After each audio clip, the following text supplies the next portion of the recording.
Hello everyone and welcome to Cinderful Gaming.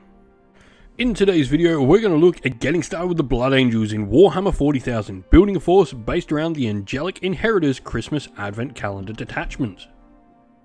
You'll find the full rules for this detachment, including enhancements and stratagems, free to download from warhammercommunity.com. Today's video is sponsored by Gap Games, a fantastic miniature wargaming store in Queensland, Australia.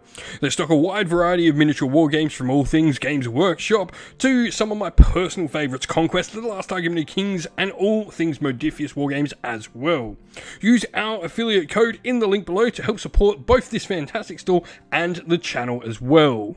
And so, Angelic Inheritors, it wants us to play with characters, and I feel like it just wants us to run all the big names in the force. So we're starting off with Commander Dante. Commander Dante, first of all, has Perdition Pistol, which is a cool melter pistol with sustained hits D3, and the Axe Mortalis is a lot of attacks packing out with lethal hits. Warden of Imperium Nihilus means when he's leading a unit, he gives +1 to advance and charge, and +1 attack if the unit is on the charge. Deathmaster Sanguinius as well means at the start of the fight phase, each enemy unit within 6 inches has to take a battle shock test, subtracting 1 from those tests. He's a very solid commander. He can lead a bunch of your different jump pack infantry units, including Vanguard Veterans and Sanguinary Guard as well. Astorath the Grim is next, the High Chaplain of the Blood Angels. Now, he can lead Death Company, which is a different sort of assault unit we can get for the army. Now, Astorath's big thing is, obviously, he's got Deep Strike, he's got Devastating Wounds, and Precision on his attacks, which is really nice.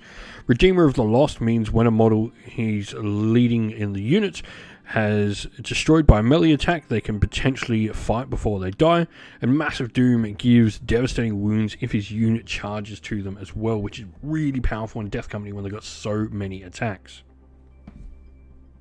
Lastly, for characters, we have the Sanguino, and the reason we're going to look at the Sanguino is because there's particular ones of our stratagems for the army that allow Sanguino to do some extra things, like go out of combat off the table back into the strategic reserve, which can be really great.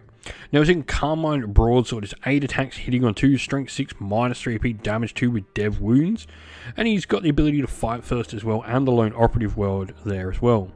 His Aura of Fervor means you can reroll battleshock tests and leadership tests for friendly Adeptus Astartes units nearby. And Miraculous Saver means once per battle at the end of your opponent's charge phase, if this model is in reserve, you can select an enemy unit that made a charge, set this model up next to that unit. So he can just appear on the table magically, which is amazing. He's a great sort of counterplay piece to have for your force. So the first unit we're going to look at are the Assault Intercessors with jump packs. Now, Assault Intercessors with jump packs can have their Sergeant equipped with a Plasma Pistol, Power Fist, or Power Weapon in combination if you want, but you can also have one in every 5 models in unit equipped with a Plasma Pistol. You can get 10 squad to have 3 Plasma Pistols, which can be a decent amount of little shooting. You've got the Deep Strike rule there, as you would expect for a jump pack unit, and Hammer of Wrath allows you to do some mortal wounds when this unit charges. They can be led by a variety of different characters, which is great, including Commander Dante, if that's something you wish to do.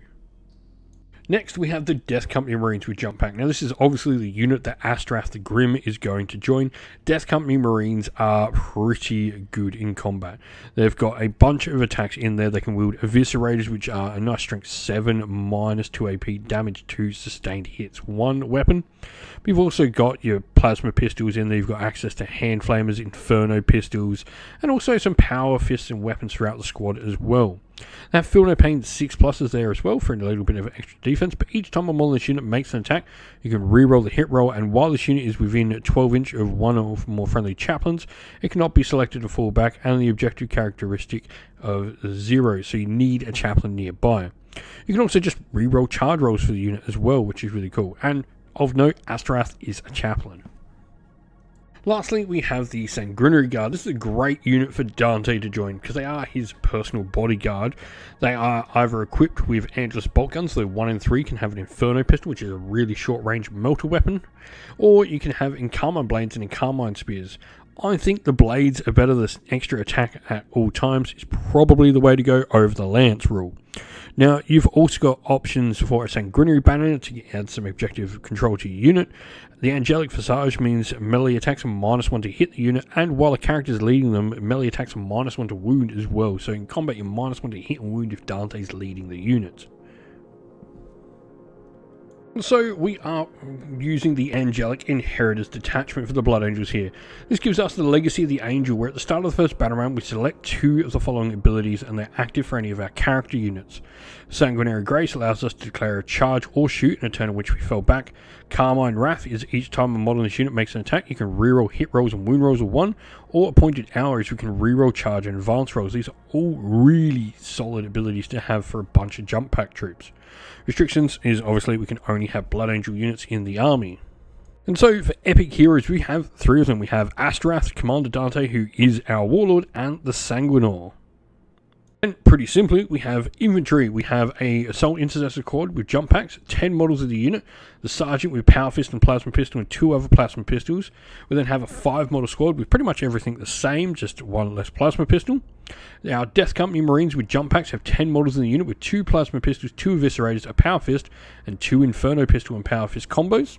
And then a Sanguinary Guard unit with 3 models in it, and Carmine Blades, an Inferno Pistol, and the Sanguinary Banner to round out our force.